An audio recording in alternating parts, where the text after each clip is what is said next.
copain Jack Burton, il regarde l'orage bien droit dans les yeux. Et il lui dit... T'es si tocard que tu passerais pour un chef-d'œuvre de l'art moderne. Madame, je n'écrirai rien sur ce film, c'est une merde.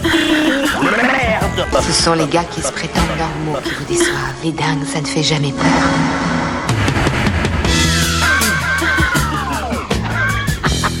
Elle nous connaît dans les coins, la frangine. Bonjour et bienvenue dans Sale temps pour un film, le podcast qui fait la pluie et le beau temps sur le cinéma. C'est le nouveau podcast de Capture Mag. Dans cette émission, on va décortiquer les sorties hebdomadaires ciné. Alors cette semaine, avec moi, je suis accompagnée de Stéphane. Salut Clémence. Arnaud. Salut Clémence. Et Julien. Bonjour Clémence. Et puis c'est Alain qui nous accompagnera à la technique. Bonjour. Voilà, merci. Quelle belle voix de ténor. Dans ce premier épisode, on va parler de Peninsula. Peninsula, c'est la suite de Dernier train pour Busan de Yeon Sang-ho. Dernier train pour Busan, pour ceux qui ne l'ont pas vu, c'était un film de zombies. C'est sorti en 2016. L'histoire se déroulait en Corée. Et l'histoire donc de Peninsula se déroule 4 ans après ce premier film. Toute la Corée est désormais coupée du reste du monde. Un groupe de soldats doit y retourner. Ils découvrent qu'il y a évidemment des survivants qui ne sont pas encore contaminés et qui se battent encore contre les zombies. Le film a été sélectionné initialement en compétition officielle à Cannes et il a reçu le label du Festival de Cannes 2020 après l'annulation de l'événement. Alors, on va commencer par la fin, pour ceux qui n'ont pas le temps. Je vais tout d'abord vous demander votre avis sur le film en un mot. Stéphane, qu'est-ce que t'en penses ? Série Z ? Ça te va ? Ça me va. Arnaud ? Plaisir. Plaisir. Oh là là. Et Julien, je crois que t'as Moi, je suis moins capiteux. Moi, je serais... un mot, Julien. Déception. Bon, je vois qu'on a des avis tranchés, c'est bien. Au moins, ça fera un débat animé. C'est parti, let's fight.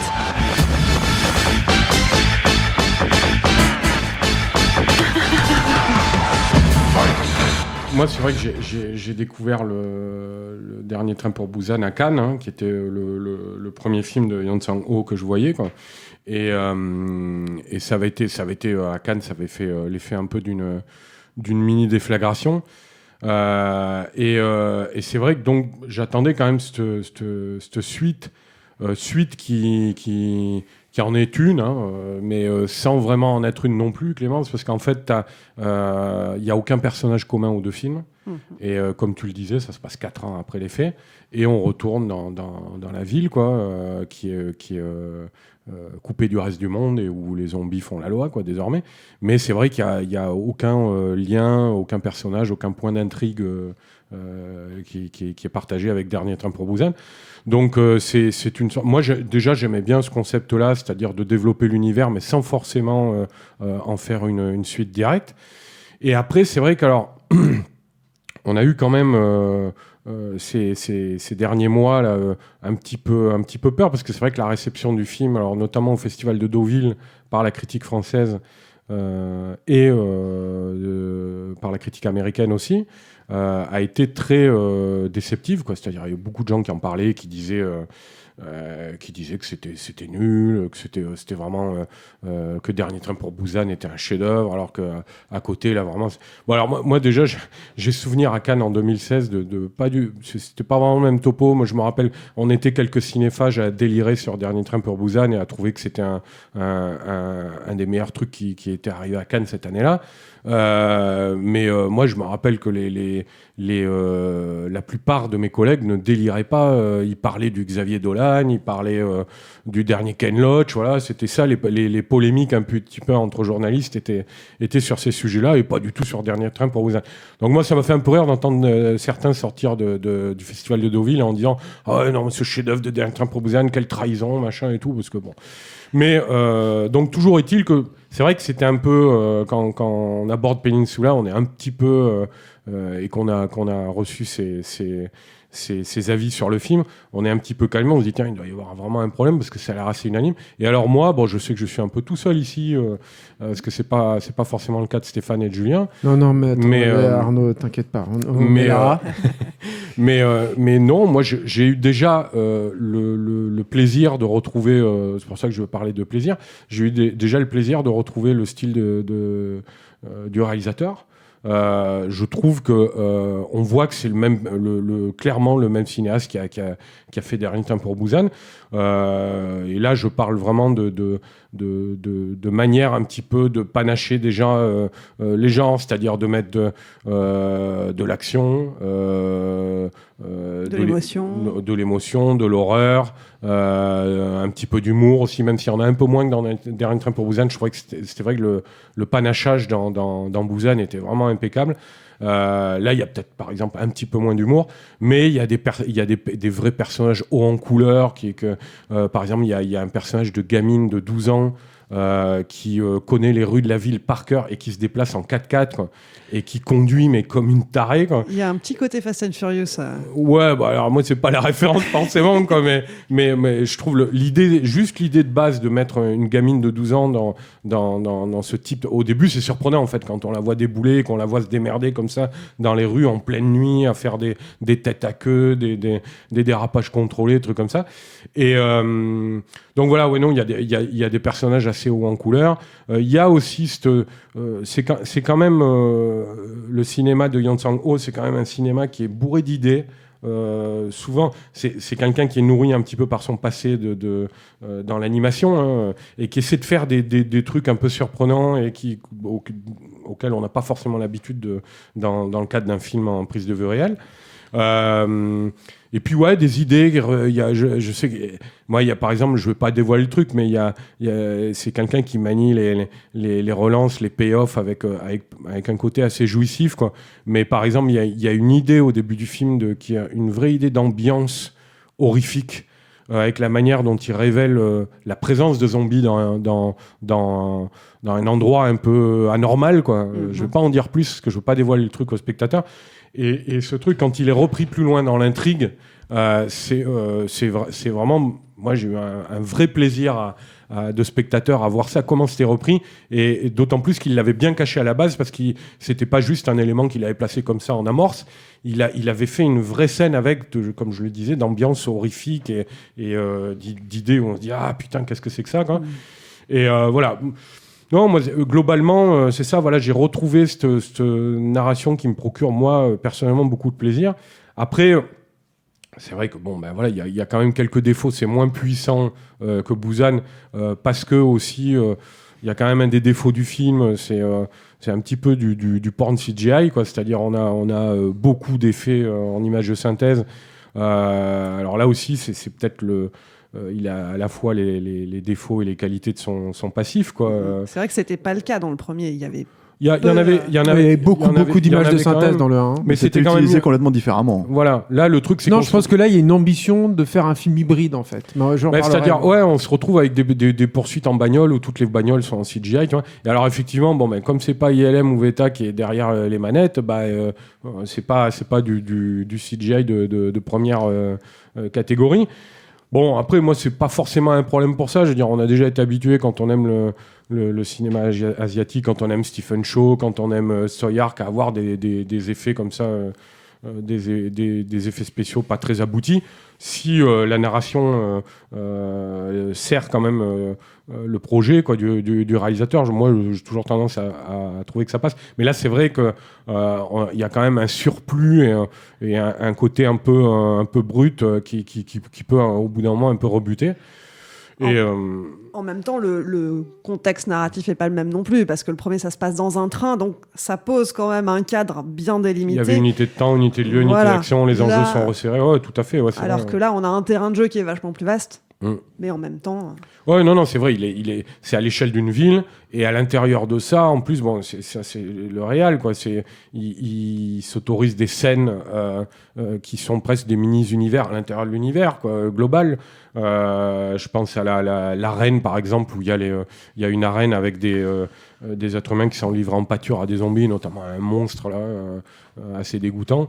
Voilà, il y a quand même effectivement, comme tu le dis, une narration plus éclatée, plus moins directe et moins concentrée que sur Busan, où voilà, pour les raisons que j'ai dit, effectivement, unité de temps, unité de lieu, unité d'action. C'est tout de suite beaucoup plus intense, forcément, quand tu prends ces partis pris-là, quoi.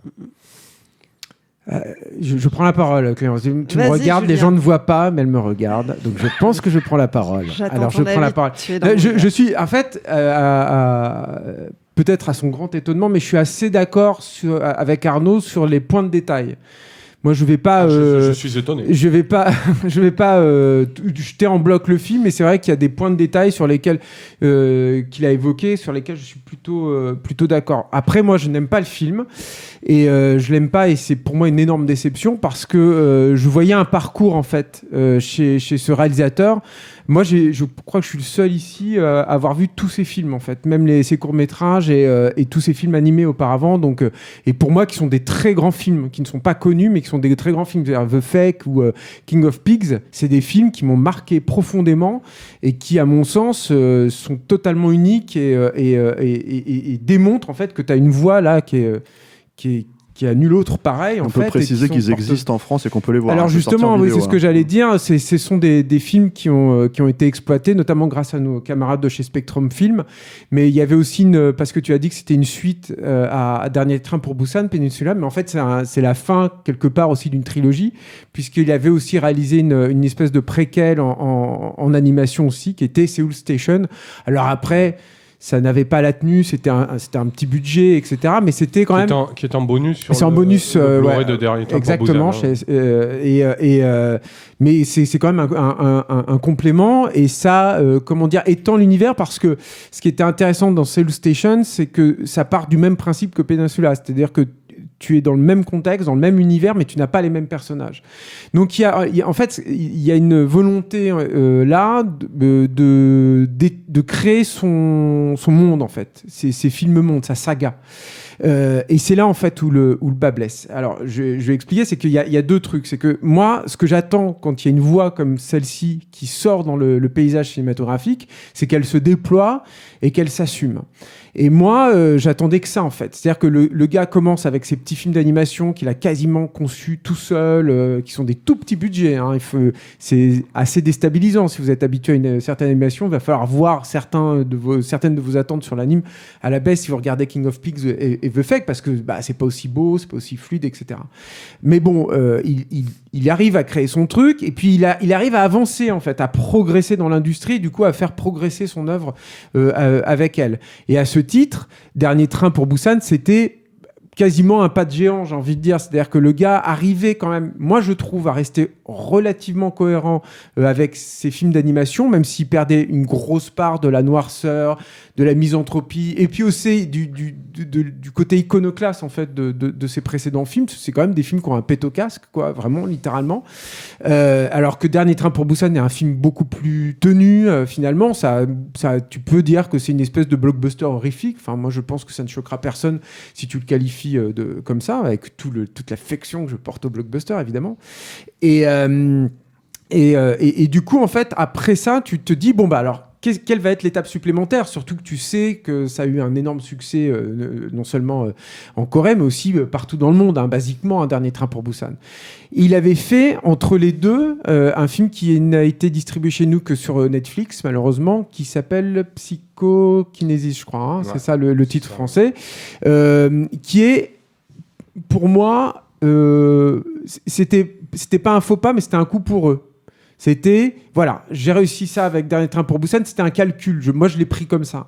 Il voyait encore plus ses obsessions à la baisse, il y avait un côté qui était, alors j'aime pas trop ce terme-là, mais bon, faute de mieux, je l'utiliserai, il y a presque commercial, c'est-à-dire que C'était beaucoup plus accessible, c'était plus sage. Il y avait des points d'entrée qui étaient vachement plus évidents, surtout j'imagine en Corée d'ailleurs. Mais malgré tout, c'était un film qui se tenait. C'était un film super bien fait. C'était un film qui était plutôt bien rythmé, même s'il y avait quelques moments de mou. Assez émouvant même de temps en temps. Et moi, ça me faisait patienter. Je me disais, bon bah voilà, là je pense qu'avec Peninsula, on va passer au stade supérieur. Et c'est là où le bas blesse, en fait. C'est-à-dire que là, pour moi, sur Peninsula, il a toutes les cartes en main. Il veut faire une espèce d'épopée horrifique à l'échelle maintenant, comme tu l'as dit, d'un pays, d'une nation tout entière, qui n'est plus d'une ville, mais enfin, en tout cas, c'est un truc ample, quoi. Et c'est vraiment une volonté très, très clairement affichée. J'ai envie de dire quasiment dès le début, quoi. Enfin, en tout cas, très vite dans le métrage, avec beaucoup plus de personnages, avec un récit qui est beaucoup plus éclaté sur différents groupuscules humains et tout. Et pour moi, c'est là-dessus en fait qu'il se plante dans les grandes largeurs. C'est-à-dire que qu'il y ait des problèmes avec l'action, qu'il y ait des problèmes avec des trucs où finalement le film ne lui la production, ou lui peut-être qu'il a aussi mal géré ça, ne lui donne pas les moyens de ses ambitions et que tu te retrouves avec un résultat parfois un peu cheap, c'est une chose. C'est un problème peut-être, mais c'est une chose. Finalement, ça, moi, je suis prêt à passer là-dessus et je pourrais peut-être revenir sur l'image de synthèse, mais c'est pas très grave pour moi, ça. Pour moi, ce qui est grave avec l'image de synthèse, c'est que finalement, il en fait rien. Il aurait pu tourner ça en live, ça aurait été la même mise en scène, à peu de choses près, et ça aurait été les mêmes cascades. C'est ce qui rend les choses problématiques avec le CGI. Ça, pour moi, c'est relou. Ça, c'est relou parce que finalement, moi qui fasse un truc hybride et qui fasse du CGI, j'en ai rien à faire.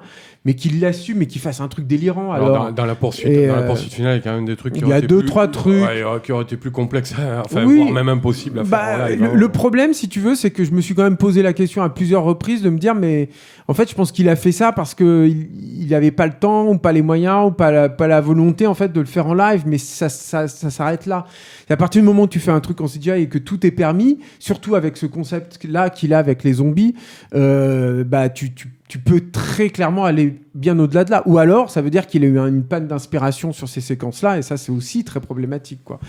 Mais pour moi, le vrai souci, c'est pas là. C'est que je trouve que l'échelle de la narration et le côté éclaté aussi de cette narration et tout, c'est complètement foiré. Moi, je n'ai pas réussi à avoir de point d'accroche. J'ai eu énormément de mal à suivre les trajectoires des personnages entre eux. Je trouve que c'est complètement déséquilibré. Alors, comme le dit Arnaud et comme il l'a souligné, il y a plein de petites choses à grappiller par-ci par-là. Il y a un truc dont il n'a pas parlé, donc je pense que je peux le dire parce que c'est plutôt au début du film, mais il y a une présentation d'un personnage qui est plutôt un personnage de méchant, et le mec va pour se suicider, et au moment où il se suicide, il a le flingue dans la bouche. Et il y a un mec qui cogne, puis lui, il parle. Il dit oui, mais avec le flingue dans la bouche, donc il a du mal à articuler. C'est une séquence, moi, qui est à la fois horrifique et qui en même temps est plutôt fun. Et qui un personnage qui sort de sentier battu.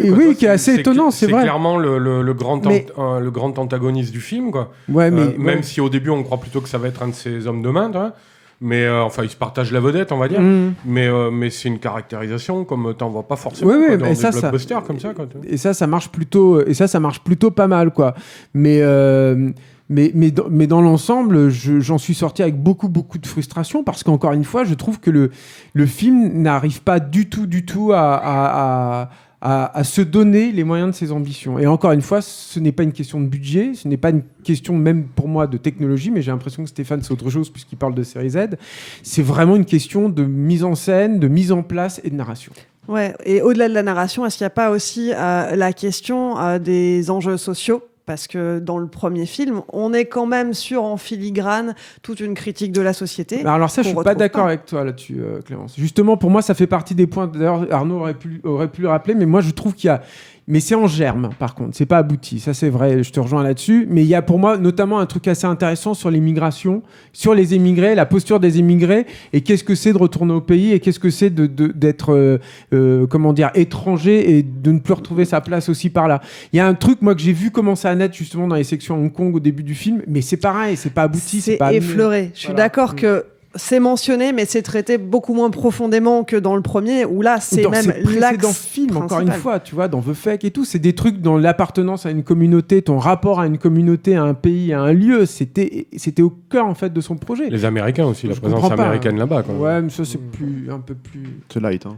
anecdotique pour moi, et en plus, un petit peu plus convenu. Voilà. Alors, est-ce qu'il y a quelque chose à garder quand même pour toi dans ce Oui, film ? oui, pour moi, c'est ce que Arnaud a dit. En fait, il y a tous ces petits trucs, je les ai ressoulignés aussi, tu vois, cette amorce de petites choses. Pour moi, il y a des petites choses à grappiller. Et c'est vrai que je pense que cette réception critique à laquelle Arnaud faisait référence, elle montre aussi une espèce de déviance de la critique qui est en fait, tu verses trop dans un truc. Quand il y a un truc qui a eu beaucoup de succès, il est toujours, enfin, c'est fréquemment, c'est un truc qu'on a observé constamment, en fait, de bon ton, de taper dessus sur la suite, si tu veux, à bras cassés. Surtout que mais moi, ces autres films à ce mec-là sont complètement passés inaperçus. C'est-à-dire que personne ne remet Peninsula ou Last Train to Busan en perspective avec ses autres films. Ça aussi, pour moi, c'est un problème. Le problème aussi, c'est que personne ne lui accorde ça, au moins sur Peninsula, tu vois, c'est d'essayer d'avoir fait quelque chose de complètement différent de Busan, quoi, tu vois. D'avoir essayé de renouveler le bidule et pas de reconduire la même formule, quoi. Mais je pense sur le papier, on peut pas vraiment en fait reprocher toutes ces choses-là à Busan, à Peninsula justement. C'est-à-dire que oui, moi je suis client en fait d'un film qui fait une suite complètement différente de l'original. Je suis client en fait des références du mec, c'est-à-dire là où vous les avez pas citées, mais moi je l'ai entendu assez régulièrement. Mad Max Fury Road pour la fin, de toute évidence New York 97 de Carpenter, ce genre de choses. Et moi je suis parfaitement client de tout ça. J'ai très envie de voir un film comme ça, avec des zombies dans le mix, avec des idées barré. Par exemple, une des petites idées que j'aime bien, qui pour le coup en plus je trouve lui ressemble en fait, si tu veux, et par rapport à son background aussi, c'est la gamine qui a une petite voiture téléguidée avec qui fait des flashs et qui elle se balade avec. En fait, c'est la petite sœur de la conductrice. Là. Voilà, pour que les zombies puissent passer le chemin en fait, parce qu'ils sont attirés par. Scène là-dessus, quoi, voilà, c'est ça, ils fonctionnent comme des chats en fait. En gros, les zombies ils courent derrière le truc, quoi, voilà. Mais le truc, si tu veux, c'est que tout ça, c'est des petites idées qui sont cool. Mais en fait, ouais, là, je vais vraiment m'attarder sur la fabrication. C'est-à-dire, et pas seulement, c'est vrai qu'il y a la problématique du CGI. Et toi, tu veux parler de Fast and Furious, et je pense que c'est clairement pas la référence du mec. Mais par contre, c'est vrai qu'à la fin, si t'enlèves le tuning de beauf et tout ça, je veux dire, oui, en fait, je veux dire, quand la plupart de tes scènes d'action, c'est des scènes d'action qui sont en bagnole, si tu veux, et que t'as pas une seule bagnole, en fait, en physique. Je veux dire, à un moment donné, ça se ressent. Soit tu fais effectivement, soit tu te délires sur la mise en scène derrière, ce qui est pas le cas du film, quoi. Soit, en fait, en gros, voilà, enfin, ça va finir par se voir, quoi. Et moi, je trouve que c'est pour ça qu'en fait, on peut pas. Mad Max Fury Road, c'est peut-être sa référence à lui. Bon, déjà, faut s'accrocher pour y arriver, même quand c'est lui. Mais pour moi, à la fin, je vois World War Z, quoi.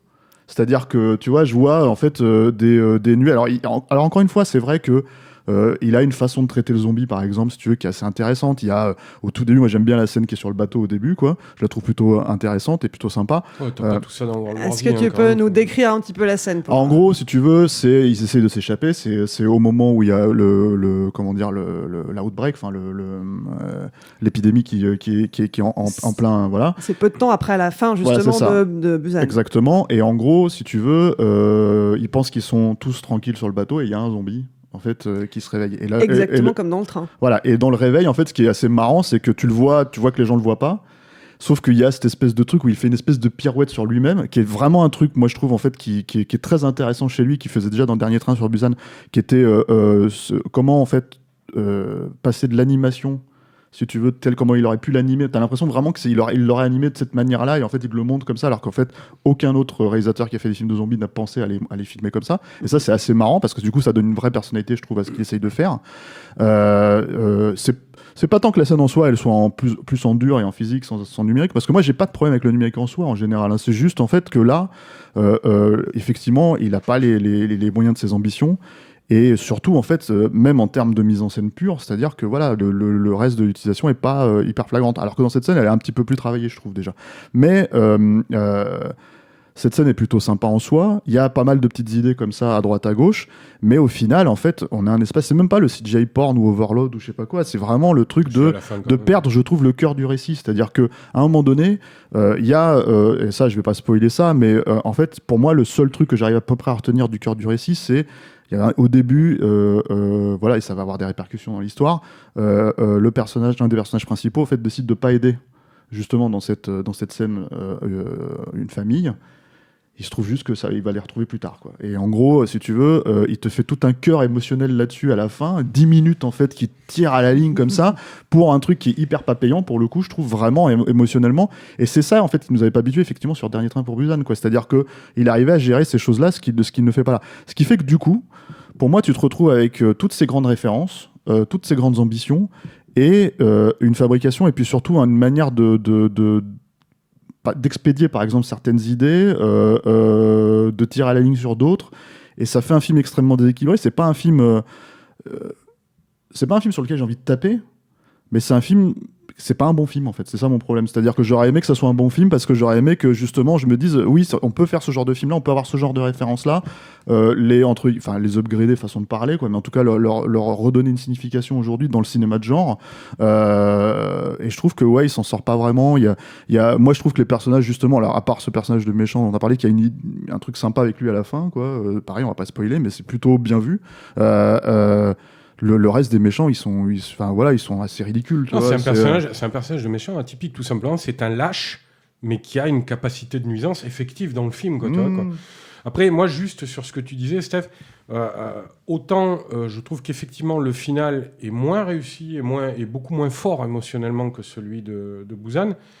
Autant il faut quand même le remettre un peu dans le contexte. C'est le genre de finale que sur des blockbusters comme ça, les spectateurs coréens, le film Peninsula est un carton atomique en Corée du Sud, que les Sud-Coréens affectionnent particulièrement. C'est-à-dire, et Busan, t'avais déjà ça à la fin, tu vois, c'est-à-dire une sorte de dilatation émotionnelle dans laquelle certains diront ça dégouline de pathos, tu vois, et d'autres comme moi s'y couleront avec bonheur, quoi, tu vois.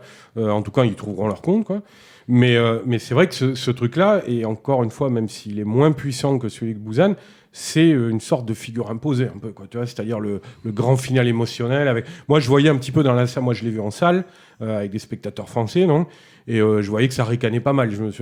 C'est toujours ces problèmes. Oui, bon, ça, c'est quand les spectateurs français sont pas habitués, on va dire, à l'émotionnalité asiatique, quoi. Voilà, ouais. Parce que c'est pas que avec on a connu ça à l'époque de John Woo, voilà, en France, dans les années 90, où les gens étaient morts de rire devant The Killer pendant tout le film. Donc oui, non, voilà, c'était juste pour préciser ça, quoi. C'est un peu ce genre de finale, c'est un peu une figure imposée, quoi. Donc voilà. Alors, à propos de finale, c'est déjà fini, hein, ça passe vite. Est-ce que vous conservez les mots que vous avez choisis, hein, tu étais sur Série Z, Stéphane ? Moi, je le conserve parce que c'est vraiment une problématique de facture pour moi à la fin. C'est-à-dire qu'en gros, si tu veux...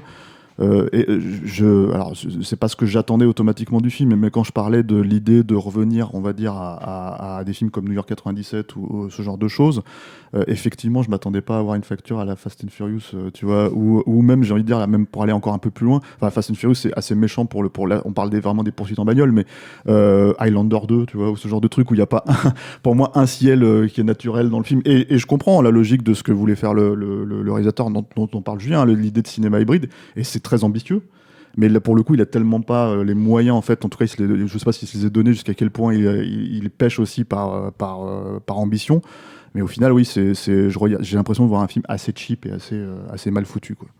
Julien, toi, tu étais sur Déception. Oui, bien sûr, je suis très cohérent, moi. Alors moi, je suis pas du genre, tu vas pas réussir à me choper avec ça. Non, mais par contre, j'ai juste envie de dire quand même que... je pense quand même, malgré tout, que les amateurs de cinéma de zombies dans notre genre et tout devraient quand même donner une chance au film, parce que, comme on l'a dit depuis le début, il y a quand même plein de petits trucs. Il y a plein de petites... de petits moments de satisfaction dedans, et voir ce type de spectacle-là en salle, sur grand écran, c'est quand même pas hyper fréquent. Et voilà, moi vraiment le côté déceptif et évidemment sur le film, mais c'est plus global, c'est vraiment sur cette hauteur-là, en fait. Là, c'est vrai que c'est la première fois où je me dis, depuis le début, où je me dis, bon, merde, il peut vraiment se planter, et ça se trouve, il peut ne plus rien donner, ne plus me surprendre, quoi. Donc voilà, on verra. Gardons espoir. Tiens, je vais changer pour espoir, du coup.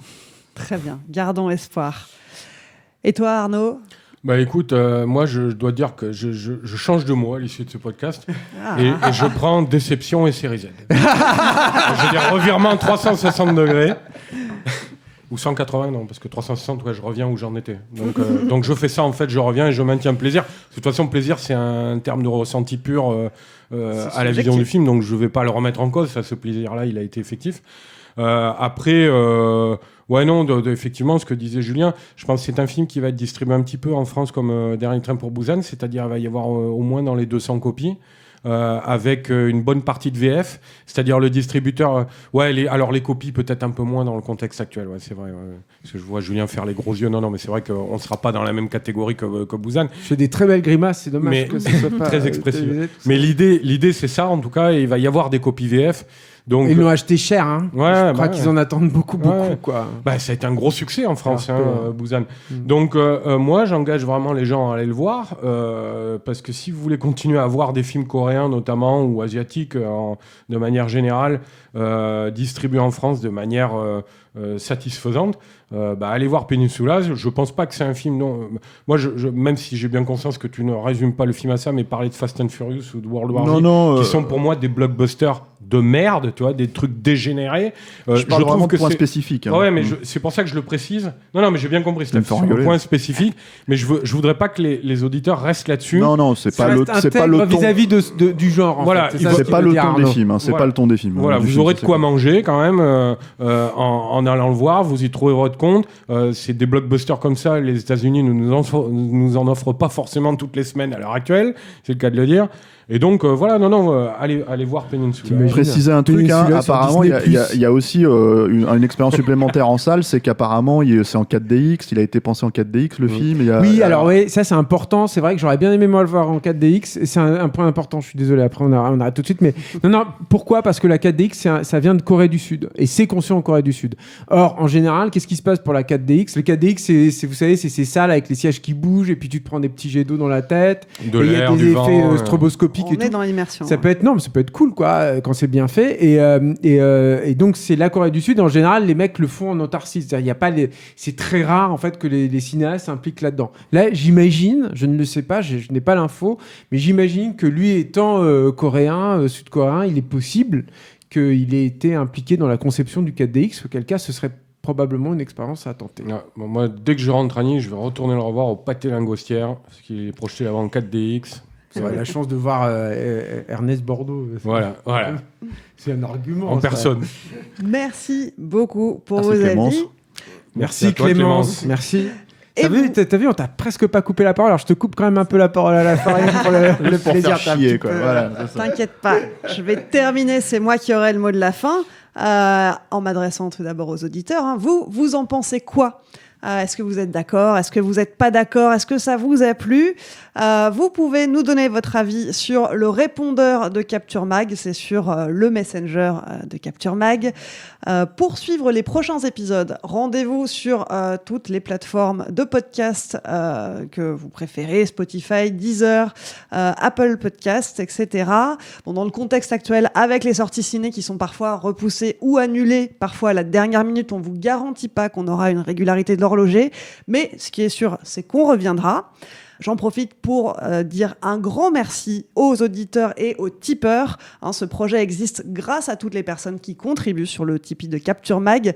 Si ça vous a plu, si vous voulez nous donner un coup de pouce, n'hésitez pas à participer aussi. Et puis pour nous aider, vous pouvez aussi relayer l'émission sur les réseaux sociaux. On est présent sur Twitter, sur Instagram, YouTube et Facebook. Donc n'hésitez pas à nous mettre des pouces bleus, des étoiles et à retweeter. Ravi d'avoir été avec vous pour ce tout premier épisode de Sale temps pour un film. Merci, nous aussi, ravi. Et je vous dis à la semaine prochaine.